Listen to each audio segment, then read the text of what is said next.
Hello বন্ধুরা, কেমন আছো তোমরা সবাই? আশা করি সবাই ভালো আছো। প্রচণ্ড গরমে সবজি খেতে একদমই ভালো লাগে না, তাই আজকে একটা ভর্তা রেসিপি নিয়ে হাজির হলাম। বরবটি দিয়ে আর চিংড়ি মাছ দিয়ে ভর্তা করব।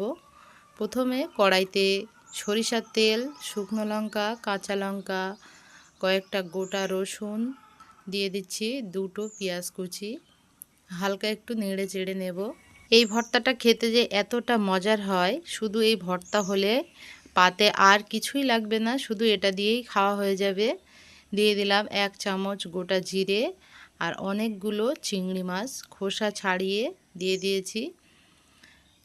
এবারে পেঁয়াজের সঙ্গে খুব ভালো করে চিংড়ি মাছটা ভেজে নিতে হবে। তো বেশ কিছুক্ষণ ভেজে নেওয়ার পর দিয়ে দিচ্ছি বরবটি। বরবটিগুলো ছোট ছোট করে কেটে ভালো করে ধুয়ে পানি ঝরিয়ে নিয়েছি। বরবটিটা দিয়ে একটু নাড়াচাড়া করে নিয়েছি। এবার দিয়ে দিচ্ছি স্বাদ মতো লবণ আর অল্প একটু হলুদ গুঁড়ো। আবারও একটু নাড়াচাড়া করে নিচ্ছি। তো বন্ধুরা, বেশিক্ষণ ভাজার দরকার নেই, বেশ এইরকম হলে এর মধ্যে অল্প একটু পানি দিয়ে ঢাকনা দিয়ে বরবটি আর চিংড়ি মাছটা সিদ্ধ করে নেব। পানিটা বেশি দেওয়ার দরকার নেই, অল্প একটু দিলেই হবে। দেখো বন্ধুরা, এটা আমার হয়ে গেছে। এবারে আমি গ্যাসটা বন্ধ করে সম্পূর্ণ ঠান্ডা করে তারপর শিল বাটায় বেটে নেব। যে কোনো ভর্তা শিল বাটায় বাটলে কিন্তু তার স্বাদ দ্বিগুণ বেড়ে যায়। তো তোমরা চাইলে মিক্সিতেও ব্লেন্ড করে নিতে পারো, জাস্ট 1-2 বার ঘুরিয়ে ব্লেন্ড করে নিলেই হবে। তো আমি শিল বাটায় বাটছি।